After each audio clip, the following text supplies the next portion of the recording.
Diyorsun ki burayı kuran, bu köyü kuran senin dedenin babası. Evet. Kafkasya'dan.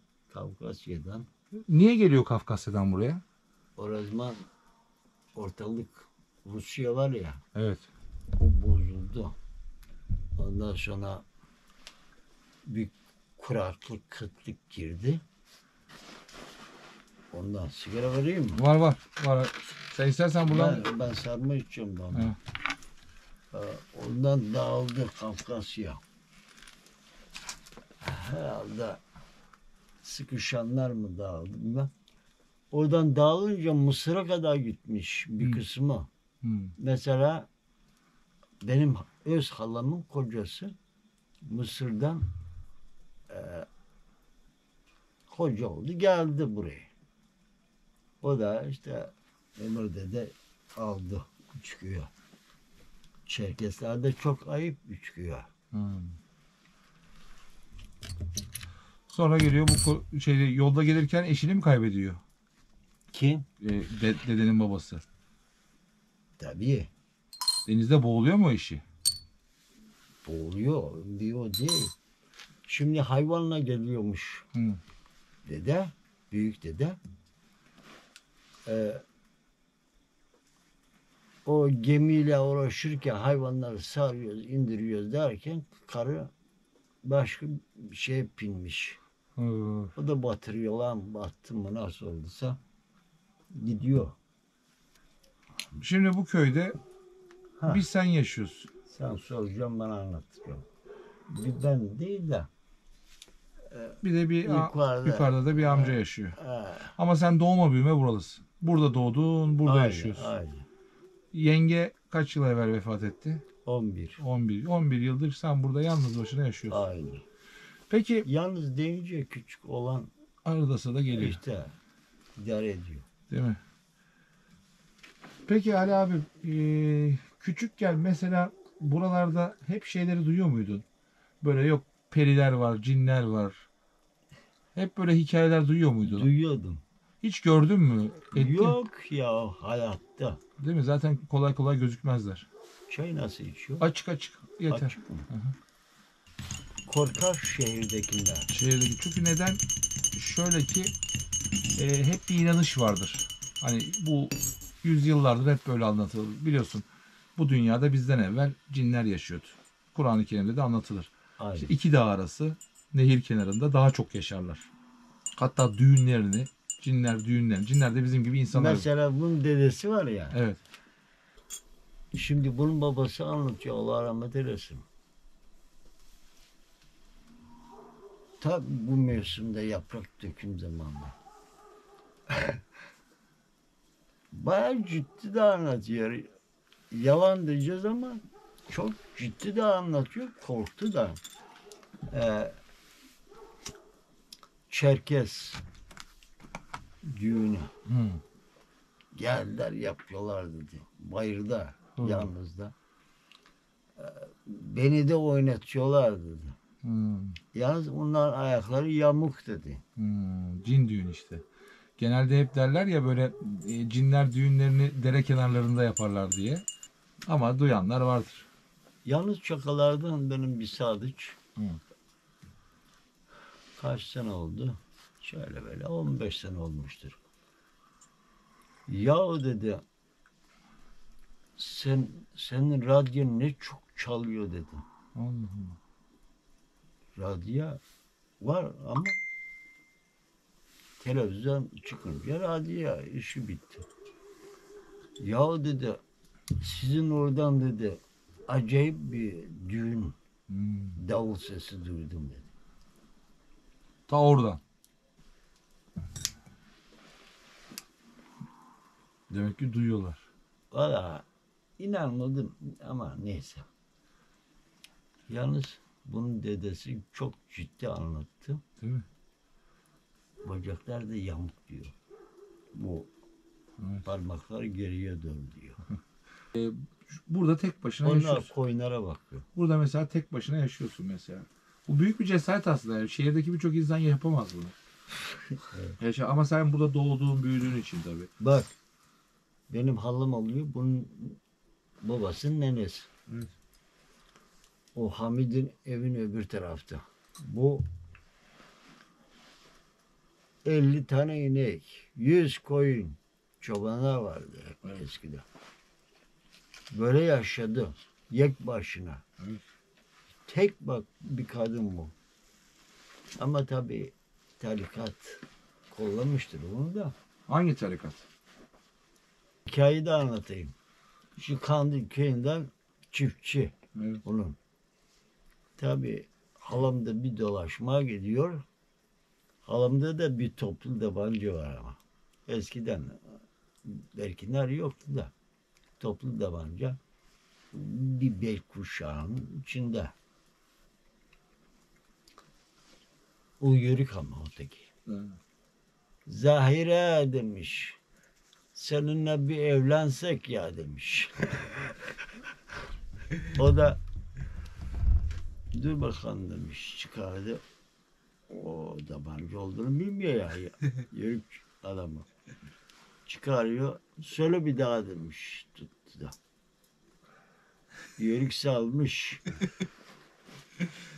Öküzleri biraz beriye geçiriyor. Mandaları. Kaçıp gidiyor çoban. Bir daha dönmedi. Böyle yaşam oldu. O zamanları arıyorum ben. Değil mi? Çocuktum ama arıyorum. İnsanlık, saygı Tabii. Evet. sonsuzdu. Mesela ben ömrümde çocuklarla yemek yemedim. Gene yemiyorum bak. Evet. O alışkanlık devam ediyor. Koyunları dağıttık. Bir 40-50 tane bıraktım kendime. Kurbanlık. Ben maaş parası da yemiyorum ha. Ha. Çekmiyorsun maaş. Çocuklar yiyecekseniz yiyin. Evet. Ben yemem. Kefenim de bundan olmasın. Evet. Bizim Beyhan Hoca var görmüş biliyor musun? Böyle bir mabette denk geldi. Beyhan Hoca acaba bu aylık haram mı helal mı? O da alıyor ya. Ben çok hocalara sordum da bir cevap alamadım dedi. Alamadığımı göre sen de alamayacağım ben dedi. Çünkü bu hazineden biz yiyoruz mu? Tabii. Çeşitli para var. Tabii ezanı. O zaman 10 gibi falan da yatıyorsun. Gece mi? He. Benim yatmam belli olmuyor. Değil mi? Kapı açık, çerçeve açık, her şey açık yatıyorsun. Aynen. Değil mi? Hiç Korku yok. kitleme, dayaklama görmedim. Selamünaleyküm dostlar. Yine bir cumartesi akşamı. Yine ziyaretçilerin video saatindeyiz. Bu hafta sizler için yine değişik, yine enteresan hikayesi olan yaklaşık 160-170 yıl evvel kurulan ve şu an sadece ve sadece iki hanenin yaşadığı, iki hanede de birisinde 76 yaşında, birisinde 74 yaşında birer amcamızın yaşadığı, onun haricindeki evlerin tamamen boş olduğu, iki dağ arası nehir kenarında Karanlıkköy'deyiz. Buranın hikayesi ne arkadaşlar? Burası Kafkasya'dan gelen bir kişinin buralara yerleşmesi, bu köyü, burayı köy haline getirmesi, haneler yapması ve 150-160 yıl evvelsinden bahsediyoruz. Camisi var. Biraz sonra göstereceğim size Ali amcamızın yaşadığı ev, tek başına yaşadığı ev. Yine paranormal olayların en çok olabilme ihtimali olan iki dağ arası dere kenarı. Rivayetlere göre birçok defa cin düğünlerinin olduğu, davul zurna seslerinin oluştuğu söylenen, kesinlikle yaşamın olmadığı, sadece dediğim gibi iki kişinin yaşadığı Karanlıkköy'deyim. Dediğim gibi her hafta sizler için değişik yerler bulmaya gayret ediyorum. Efsanesi olan yerler bulmaya gayret ediyorum. Ve paranormal olayların olabilme ihtimalinin yüksek olduğu yerler bulmaya çalışıyorum. Şimdi beraber dolaşacağız. Şöyle söyleyeceğim. Köy yamaca kurulmuş.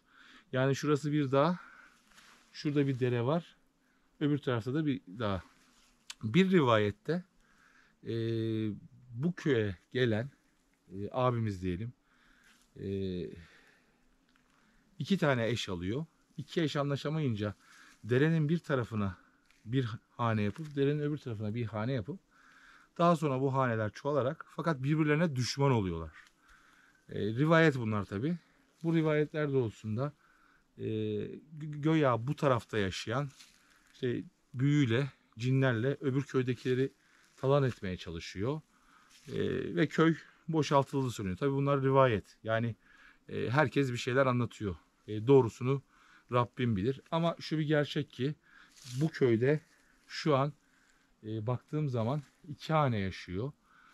Köy yaklaşık şehir merkezine 60 kilometre mesafede. Dağ yolları çok bozuk. Enteresan olan arkadaşlar, sokak lambaları yanıyor. Yani şu an ben görüyorum. Siz de biraz sonra göreceksiniz. 1, 2, 3, 4, 5, 6, 7 tane sokak lambası yanıyor. Yamaca kurulmuş bir ev. Yavaş yavaş dolaşacağız. Videoları sonuna kadar izlemeyi, beğenmeyi unutmayın. Dediğim gibi gözümüzden kaçan görüntüleri sizler zaten tek tek buluyorsunuz. Bakalım bu hafta nelerle karşılaşacağız. Zamanında burada bir yaşamın olduğu bu köyde, şu an sadece 2 kişinin yaşadığı bu köyde, önce camiden başlayacağız. Yalnızım, kimse yok. Çünkü çok engebeli bir arazi değil. Çamur, toprak, yalnız gelebileceğim bir araziydi. O yüzden bu hafta yanıma kimseyi almadım. Bir iki tane köpek var. O da köyde yaşayan. Şöyle çevireyim. Şu ileride gördüğünüz, bakın şu sokak lambası. Şu ileride gördüğünüz bir ışık görüyorsunuz arkadaşlar. O evde Ali amcamız yaşıyor. Etraf tamamen, şöyle ışığımı da ayarlayayım. Son ayarlamalarımı yapayım. Mümkün olduğu kadar aydınlık çekim olsun.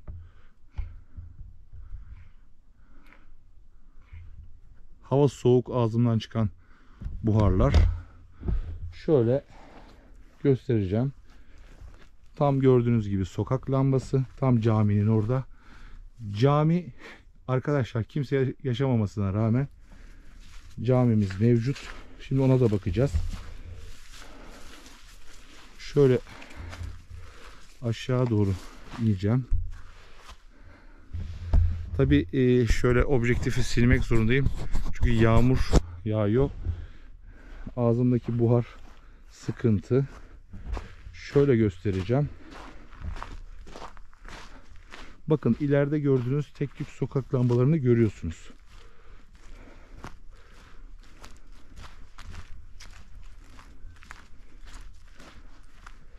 İki amcamızın da 40-50 tane küçükbaş hayvanı var. Bakın burası dere yatağı.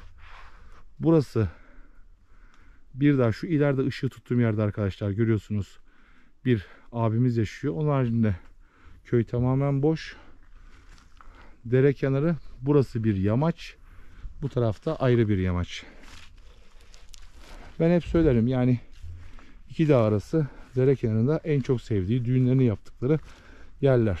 Tabi ben hep söylüyorum, her videoda illaki cin göreceğiz veya paranormal olacak, yaşayacağız diye bir şey yok. Hava soğuk, yağmur çiseliyor. Şimdi bu iki hanenin yaşadığı, sokak lambalarının yandığı, terk edilmiş köydeki evlerden birkaç tanesini beraber dolaşalım.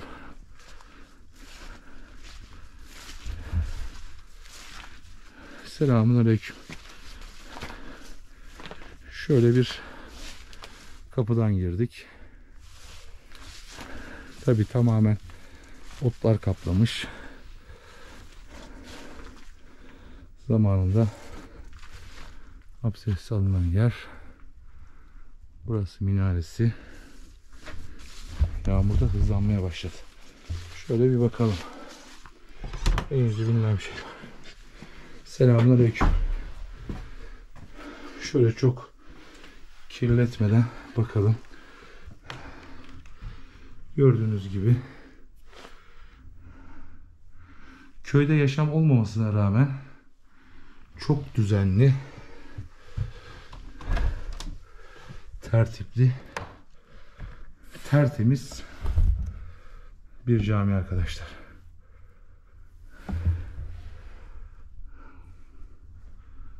Burada bir perdeleri kapanmış.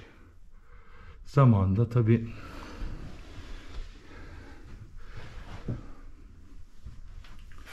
yenilenmiş. Bu açılmayan bir kapı.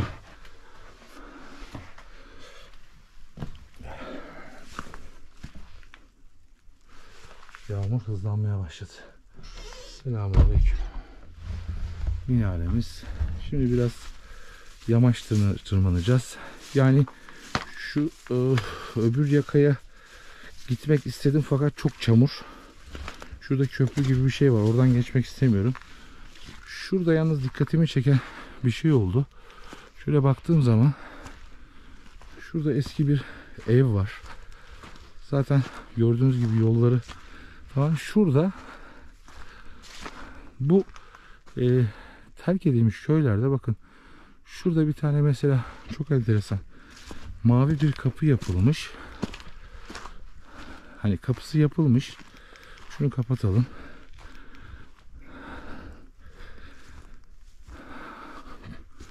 Böyle bir kapı yapılmış. Ama sağa solu açık. Şuraya bir girelim. Burada demin bir tane köpek dolaşıyordu. Çünkü yukarıda bilmiyorum, şu ışığı tuttuğum yerde parlayan gözleri biraz sonra göreceksiniz. Koyunlar var. Şöyle.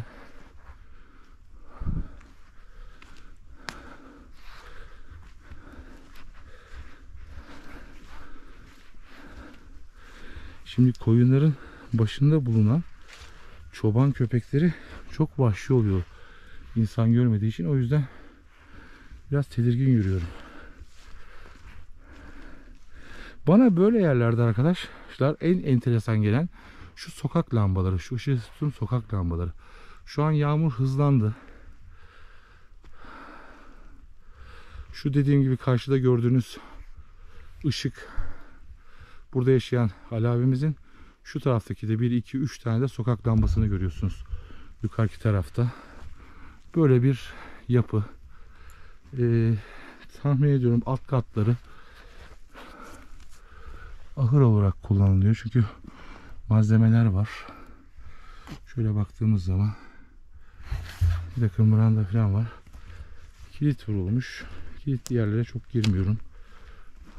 Şöyle bakalım. Etrafını dolaşalım. Evet, eski bir takım malzemeler var.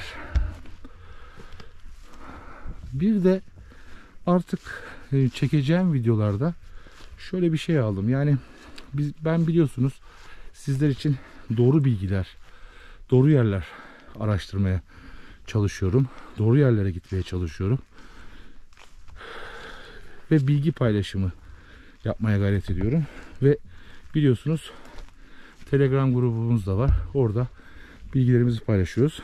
Her videoda değişik sorular sorarak cevabını bulamadığımız sorulara cevap bulmak istiyorum. Videonun sonunda da ondan bahsedeceğim. Şurada bir girelim mi? Biraz çatısı yıkılmış. Selamünaleyküm diyelim. Bastığımız yer sağlam. Altı ahır tamamen çökmüş. Şu ışık sanırım yeterli. Burası sağlam bir küçük bir oda. Şurada kapalı bir kapımız var. Kolon düşmüş. Kolon düştüğü için kapı açılmıyor. Çünkü büyük ihtimalle şu tahta düştüğü için kapı açılmıyor. Şu bastığım yerlerde zaten çok sağlıklı değil. Ah bak.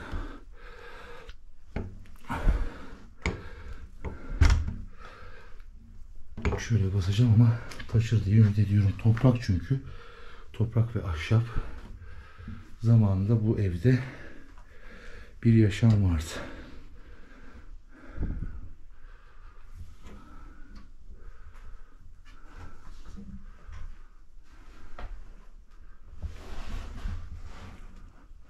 Çok enteresan. Mesela bakın. Elektrik prizleri var. Yani aldığım bilgilere göre şuraya da bakayım. Yalnız şu bastığım yerler çökecekmiş gibi geliyor. Şöyle baktığımdan küçük bir merdiven altı gibi. Şimdi böyle yerlerde çekim yaparken neden tedirgin oluyorum? Işık önüme aydınlatıyor. Arkam çok karanlık oluyor. Yağmurda aşırı şöyle arada sırada sileceğim mecburen. Şu köpeğe çok ciddi bir yağmur başladı.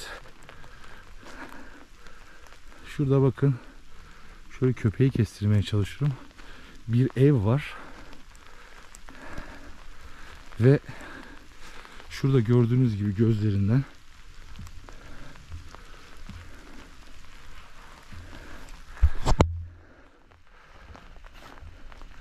köpek birdenbire çıkabilir. Çünkü şöyle baktığınız zaman büyük ihtimalle göreceksiniz. Şu ışığı tutayım. Görüyorsunuz koyunları ve parlayan gözlerini görüyorsunuz. Yalnız yağmur çok şiddetlendi. Ben şöyle şuradan yürüyerek zamanında köy yolu arkadaşlar. Zamanının köy yolu. Şu cami aşağıdaydı. Şurada bir ev görüyorum. Tamamen yıkılmış.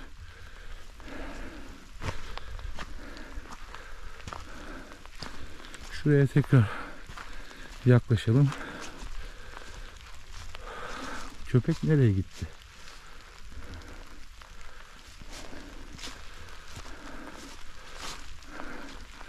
Bakın. O ne? Ay küçük yavru. Küçük yavru bakın. Kuzu. Gördünüz mü? Annesi de aksıda da gidiyor. Bakın burada kocaman bir koç. Büyük ihtimalle ahır. Ben şurada bir ev bulup yağmur tabi dağlık bir bölge. Ormanlık bir bölge. Yağmuru çekiyor. En azından şurada bir ev bulayım. Evin içine girmeye çalışayım. Böyle yukarı doğru çıkacağız. Yukarı doğru çıkacağız. Görüntü de şurada sırada siliyorum ki objektife. Burada mesela bir ev var. Burada ilgimi çeken çok eski bir taş.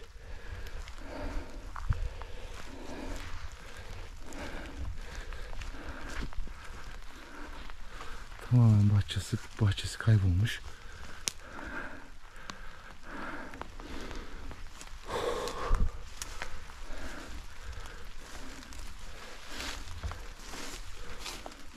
Selamünaleyküm. Zamanın iyi ahırı. Şöyle en azından yağmurdan korunmak için biraz durabilir. Şu objektifimizi de temizleyelim şöyle.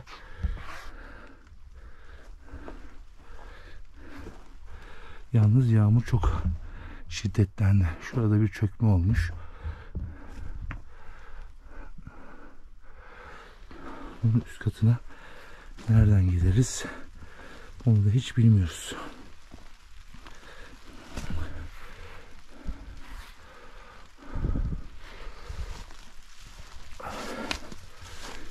şuradan bakalım.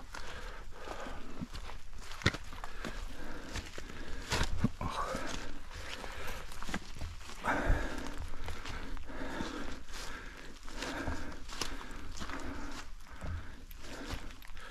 Evet.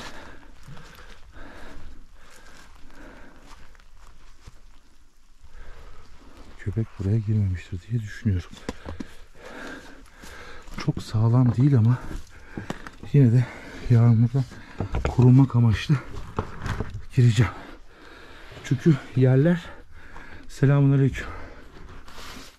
Arkama da bakayım.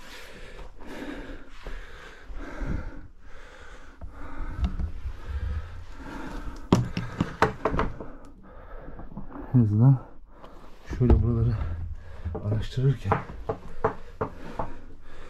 yağmur dinebilir.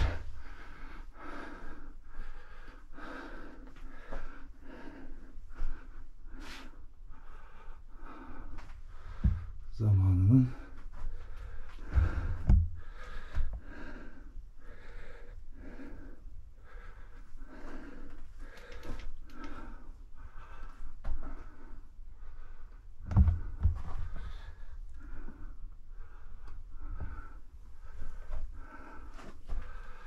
kerpiç.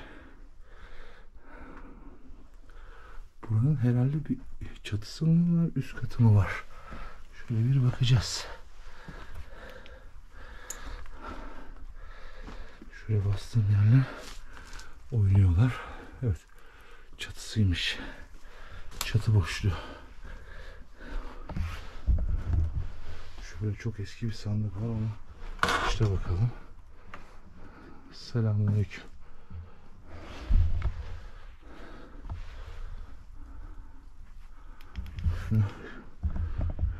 Şu çöken yer şurasıydı. Burada yine bir, buraya basmayacağım arkadaşlar. Şurada çok eski bir yorgan var.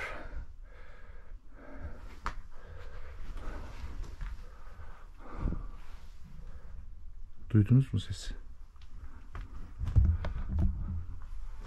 Şuralara boyum yetişmiyor. Ama şöyle yapacağız.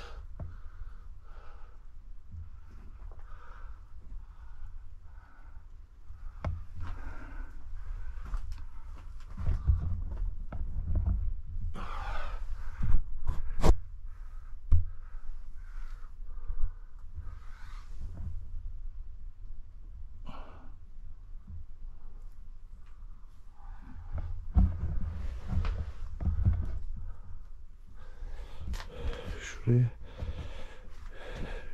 bastığım yerler çok ciddi çökme tehlikesi olan yerler. O yüzden çok yavaş ve temkinli yürüyorum. Şunun içinde ne var? Çok eski bir sandık. Bir kazak var.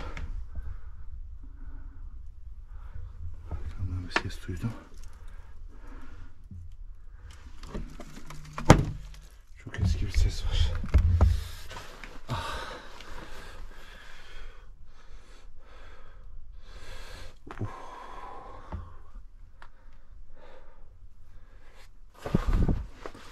Burada biraz durakladım. Burada bir kesinti yaptım. Şöyle ki arkadaşlar, çok kötü başım döndü ve oturma ihtiyacı hissettim. Ben şimdi buradan, bak sesi duyuyor musunuz ya? Ben mi yanılıyorum acaba? Evet, yağmur sanki biraz azaldı. Ah. Yok, yağıyor. Şu tarafına bakalım. Şu odaya, evet, bu odaya zaten girememiştik. Burası tamamen gördüğünüz gibi girişi şurada çökmüş. Aşağıda çöktüğü emanet edilen yer. Şöyle bakıyoruz. Büyük ihtimalle şu ışığı tuttuğum yer eskiden tuvalet olarak kullanılıyordu.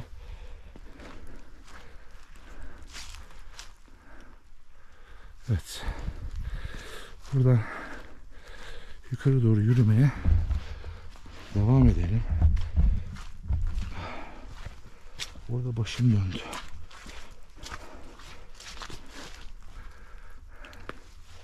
O yüzden orada biraz videoyu duraklatıp tekrar başlattım. Kusura bakmayın. Hava soğuk. Ve şuradan ışıkları görüyorsunuz. Sokak lambalarını. Şöyle çıkacağım. Köy yolundan. Şöyle gideceğim. Şöyle yapayım. Burada kapatacağım arkadaşlar. Şu yukarıya çıkacağım. O yüzden yağmur da çok yağıyor ve en azından biraz durayım. Bak sesi duydum. O yüzden burada biraz durdurup yağmur durduktan sonra tekrar şey yapacağım. Başlatacağım arkadaşlar. Görüşmek üzere, biraz sonra tekrar beraber olacağız. Yağmur çok hızlandı.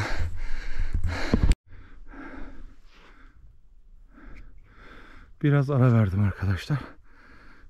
Şöyle ki şunda şu ışıkta parlama yapıyor tekrar. Çünkü yine elim çarptı. Çünkü rampa yukarı çıktım. Bu çamurlu yolları çekmek istemiyorum. Bir de bu son girdiğim evde başım döndü. Burada bakıyoruz. Şöyle yine bir ileride sokak lambası. Bir ses duyuyorum ama şuradan girelim bakalım. Yalnız o ben video çekimine başlamadan evvel orada bir köpek vardı. O koyunların orada. O köpek bir daha kayboldu.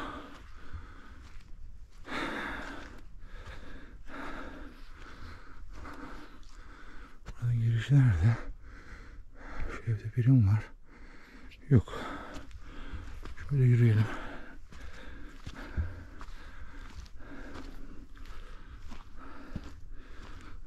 Bakın. Aslında şunu fark ettim. Sokak lambalarının birçoğu yanmıyor. Yıkılmış evlerin yanındaki bu evlerin orada yanıyor.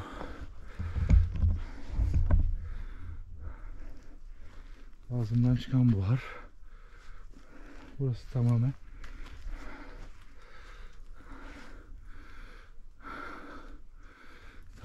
yıkılmış.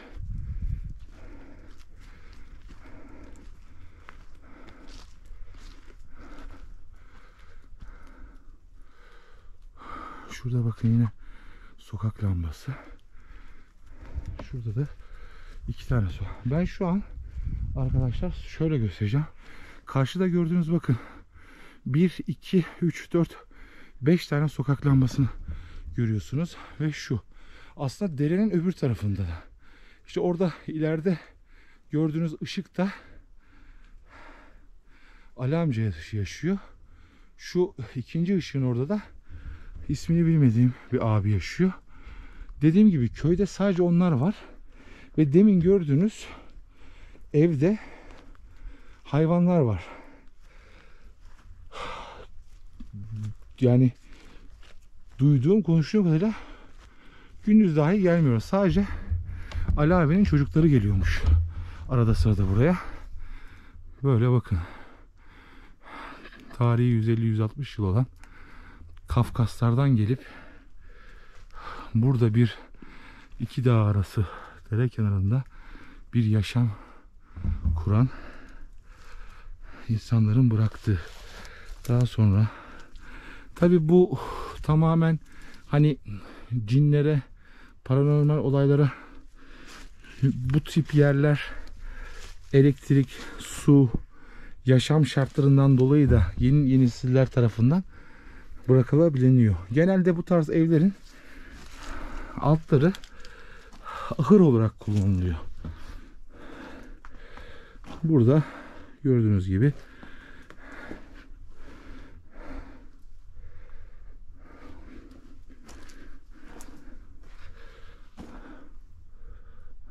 Yerde hayvan dışkıları var.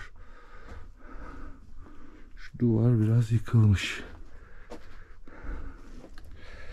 Geçen haftaki videomda yorumlarda yazan bir takipçimiz böyle yerlerde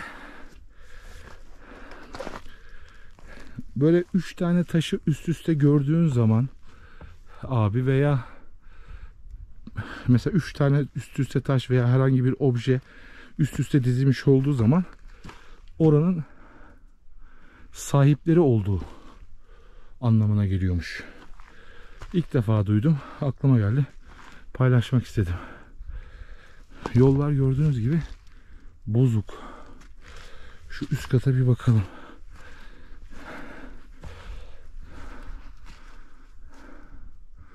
Şurada da bir ev var ama şuradan geçemem. Bakacağız ona. Önce buna bakalım.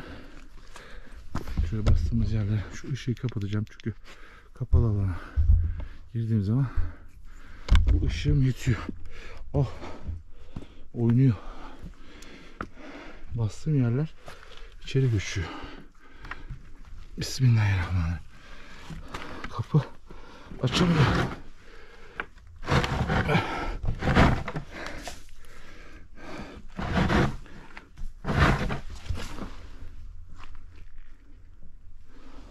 Selamünaleyküm.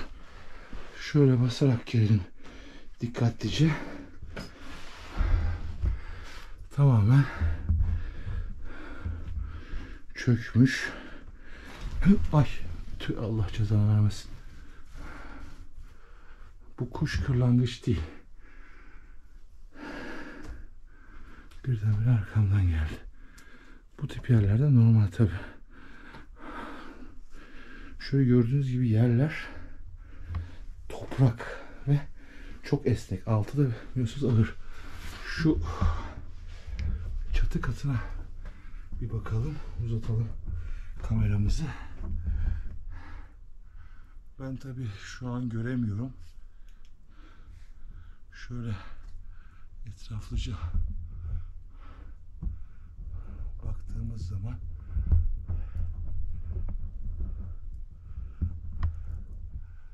şöyle alabildiğim kadar görüntü almaya çalışıyorum. Evet.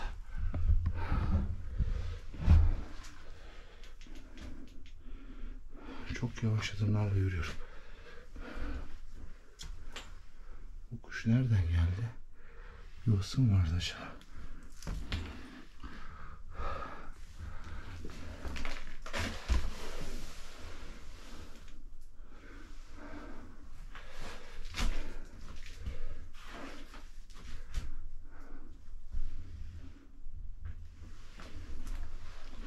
Evet. Şuraya bakacağım. O kuş şuradan uçtu. Burada yuvası falan var ama gördüğüm kadarıyla yuvası da yok. Sanırım ebabil kuşu. Çünkü bu mevsimde kırlangıç kalmaz diye düşünüyorum. Oo, burası tamamen göçmüş.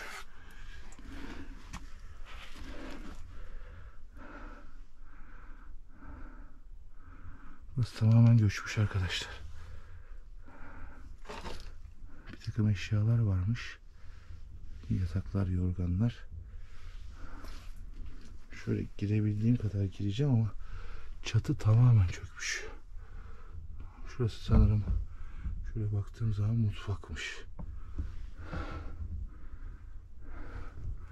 Burası çökmüş.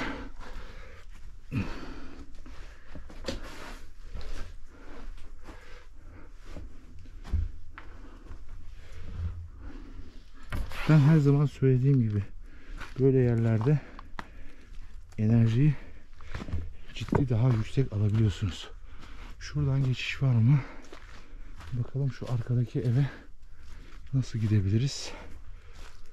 Sanırım şuradan gidebiliriz.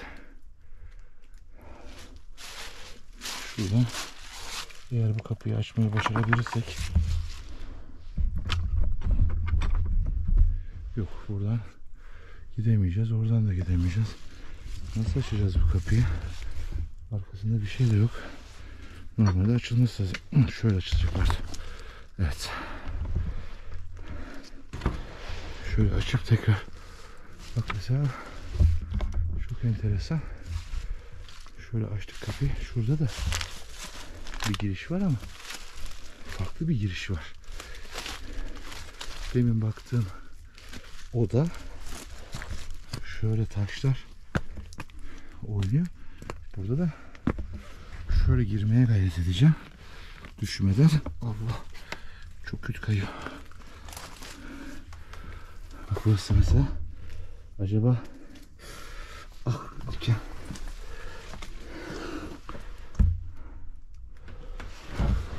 Bismillah. Selamünaleyküm. Burası farklı bir oda.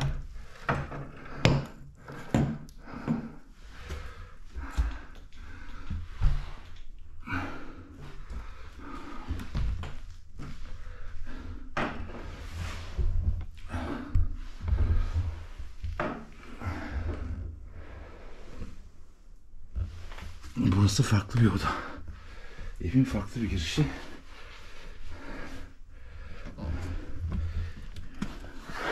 Şu taşlar. Allah tövbe estağfurullah. Ödümü patlattı. Kapı tabii kapağında. Böyle şeyler olabiliyor.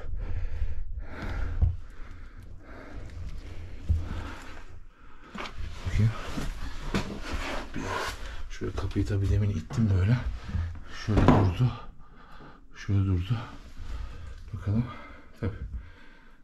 Kendi kendine kapanıyor tabii böyle. Böyle durunca tam çıkışta tedirgin oldum.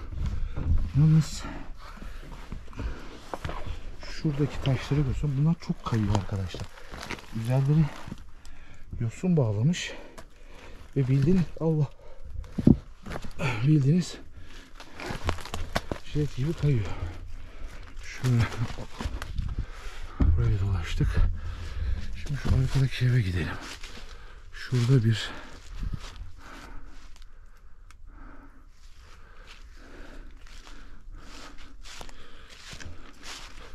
mesela burada herhalde tahmin ediyorum zamanında tuvalet olarak kullanılan bir yer. Nereye çıkıyor burası?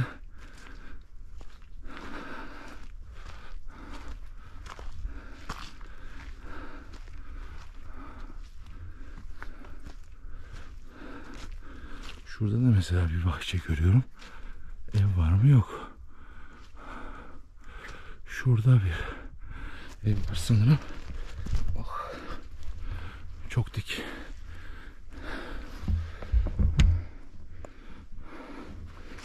Şu yine söylüyorum, videoyu yeni seyretmeye başlayanlara, bakın şu sokak lambası, şu ışığı tuttuğum yer, demin girdiğim yer, şu karşıda dere kenarının öbür tarafındaki evler. Orada saymıştık. Burada yine bir evimiz var.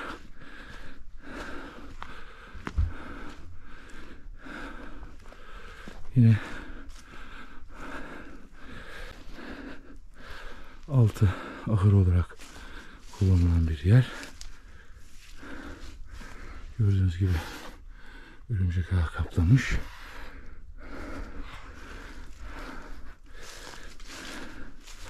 O kadar sessiz ki arkadaşlar. Ve hep söylüyorum, böyle yerlere dolaşırken inanın sizi izlediklerini biliyorsunuz. Mümkün olduğu kadar açı almaya çalışıyorum.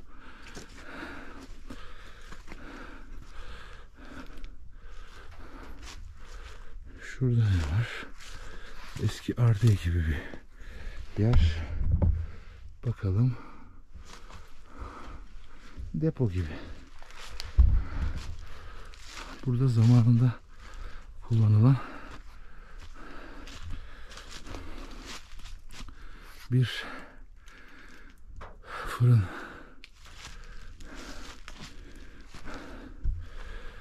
Şuradaki yıkılmış bir merdiven. Eşya dolu. Böyle eşya olan yerlerde enerjiyi daha yüksek alıyorsunuz.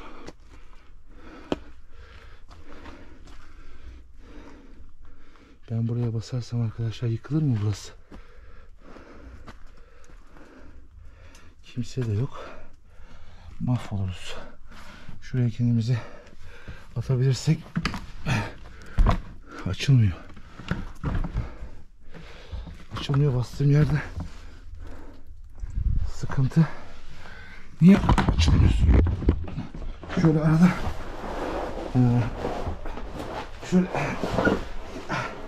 Sıkıştım. Girmeye çalıştım şuradan. Şuradan girdim arada. Tabi arkasında şöyle gördüğünüz gibi duvar yıkılmış. Böyle eşyalı yerlerde ben bir yaşamın olduğunu, sahipli olduğunu düşünüyorum. Selamünaleyküm.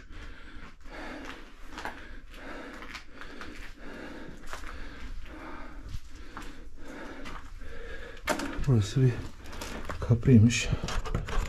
Kapanmış. Eşyalar ve bir sandık var. Ama duvara asılan herhangi bir obje göremiyorum. Zaten şuradaki şu altına bastığım yerler dostlar. Şunu açayım.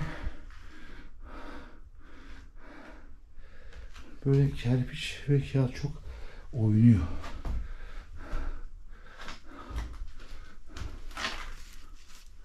Çuval asılmış. Ne maksatla asılmış? Bilemiyorum. Ha. Ay canım benim, korkma sakın. Korkma bir tane, korkma. Korkma güzellik, korkma Ebabil. Korkma bir tanem, korkma. Hemen bak bana. Bak bir tanem bana. Şöyle bak bana bir tane. Uy güzeller güzeli, korkma. Korkma bir tanem, korkma. Tamam, seni rahatsız etmeyeyim. Şu odaya da bakayım. Korkma, korkma. Ha. Uçtu gitti.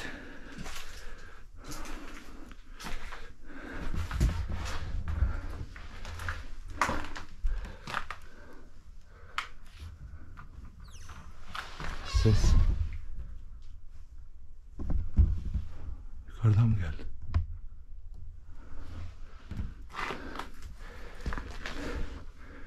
Yıkılmış. Selamünaleyküm.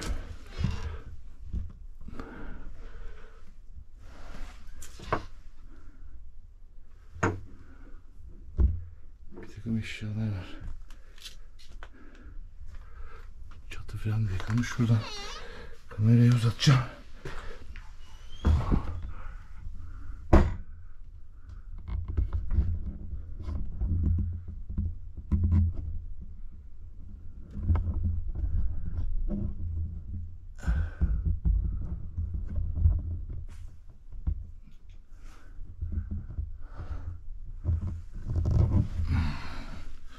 Bilmiyorum ne var. Şuna bakalım. Şu sandıkta ne var?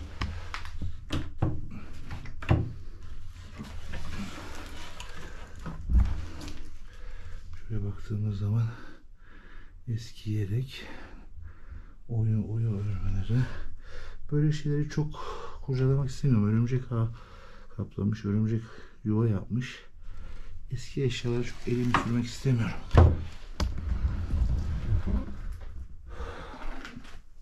Şimdi bu kapıdan nasıl geçeceğiz tekrar?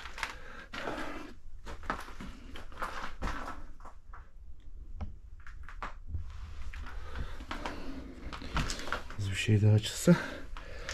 Şöyle bu sefer.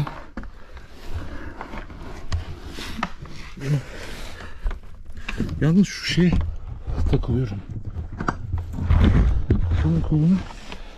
Burası çok tehlikeli. Burada çok yavaş basmam lazım. Çünkü çok şükür kazasız girdik çıktık. Şurayı bir daha çekelim. Örümcek ağları. Evet. Şimdi tabi nasıl yapalım? Başka şurada ev var mı?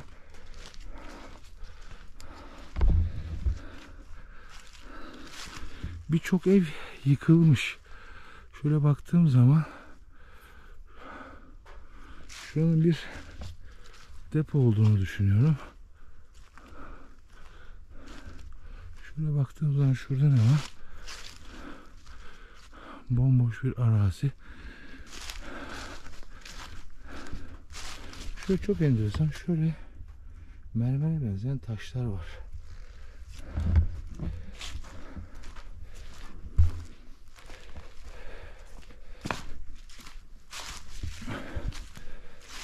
Bunun altı da var.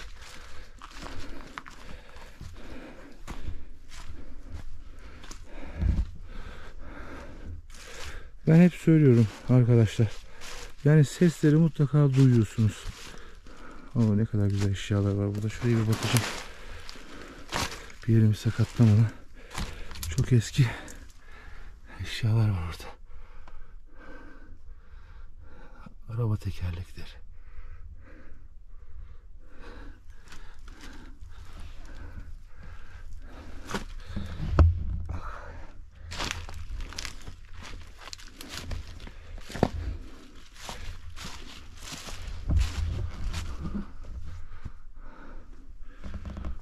Şöyle yapalım.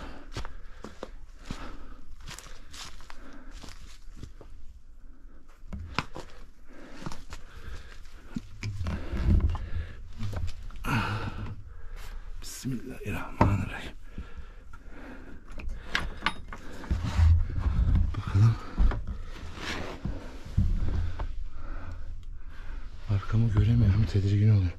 Aslında böyle yerlere korkudan değil de sadece tedirgin olmamak için. Burası farklı bir yapı yalnız ya.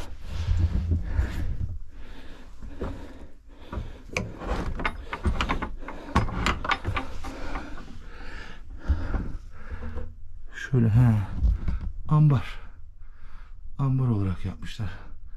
Buğdaylarını falan saklamak için. Şöyle elimi sokup çekmeye çalışayım. Elim kapı açılmıyor. Tedirgin oldum.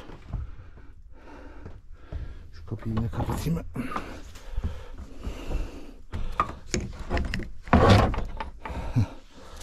Kapattık. Şunu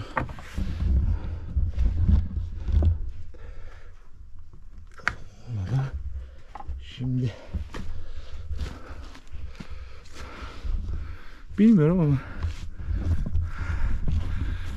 beni izlediklerini biliyorum. Şöyle yapayım da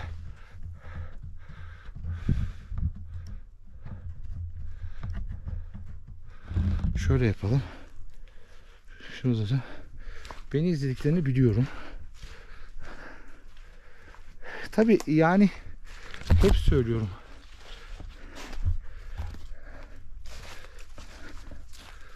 Cinlerin yaşamayı sevdiği en güzel yerler buralar.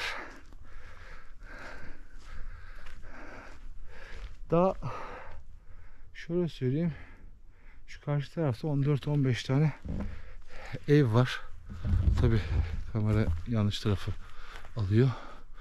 14-15 tane ev var. Şimdi dedim ya, her hafta değişik videolar çekmeye gayret ediyorum. Çok araştırıyorum. Değişik yerlere gidiyorum. Bakın, saatlerimiz şu an 12 çeyrek geçiyor. Yaklaşık yarım saat 40 dakikadır dolaşıyorum. İki dağ arası 160 yıl evvel kurulduğu söylenen, Kafkasya'dan gelip burada yaşam alanı olan işte iki dağ arası gördüğünüz yamaç dere kenarı, paranormal olayların en çok gerçekleşme ihtimalinin olacağı yerlerde sizler için dolaşıyorum. Enerji alıyoruz. İrkiliyoruz. Evet, bazı videolar dediğiniz gibi sizin beklentilerinizin altına düşüyor. Çünkü bazen çıtayı o kadar çok yükseltiyoruz ki.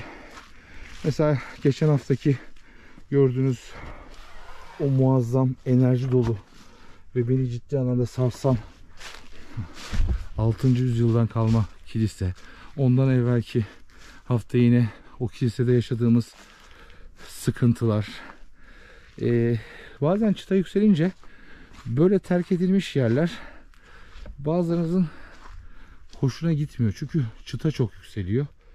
Şöyle yapalım diyorum. Arzu ederseniz. Ben şöyle yapacağım. Evet. Bir videomuzun daha sonundayız. Dediğim gibi değişik konusu, değişik rivayetleri olan yerler varsa mutlaka ve mutlaka Ziyaretçiler 34 Instagram adresinden paylaşın. Araştıralım, gelelim bakalım. Bazı yerlere yalnız geliyorum. Bazı yerlere mutlaka geçen haftaki videoda seyrettiğiniz gibi arkadaşımı alıyorum. Çünkü engebeli yerler ve ciddi enerji aldığım yerler. Bu aralar çok enerji alıyorum. Çok sıkıntılar yaşıyorum. Her geçen gün daha güzel videolar, daha iyi yerler çekmeye gayret ediyorum. Videoları sonuna kadar izlemeyi ve beğenmeyi lütfen unutmayın. Telegram grubumuz açıldı. Açıklama kısmına linki bırakacağım. Her geçen gün büyüyen bir ziyaretçiler ailesiyiz. İlklere imza atan bir ziyaretçiler ailesiyiz. Daha da büyüyeceğiz. Daha çok kitleye doğru bilgiler vereceğiz. Telegram grubumuzda paranormal dünyayla, cinler alemiyle, Kur'an'dan ayetlerle, hadislerle doğru bilgiler vermeye, bilinmeyenleri aydınlatmaya devam ediyoruz. Videonun başında söylediğim gibi videolarda şöyle bir şey yapmayı düşündüm. Biliyorsunuz ben gizemi seviyorum. Mesela hep dedim ya, videolarımın mesela bitiş sürelerinde kiminde bir koordinat var, kiminde bir şifre var. Hani diyorum ki bir günde Ziyaretçiler ailesinin videoları yüzyıllar sonra seyredildiğinde gizemi şifresi çözülsün. Şöyle bir şey düşündüm. Her videoda merak ettiğim, araştırdığım sorular soracağım. Birçoğunuzun da bunlara ilgili olduğunu biliyorum. Yorumlarınızda, Telegram grubunuzda veya ziyaretçiler özelden yazarak merak ettiğimiz soruları, videolarda sorduğum soruları yanıtlamamıza, doğru cevapları bulmamıza yardımcı olacağınızı düşünüyorum.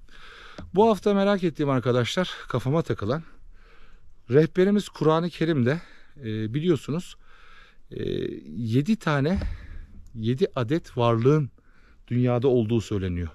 Bu varlıklar kim? İşte insanoğlu, hayvanlar, bitkiler,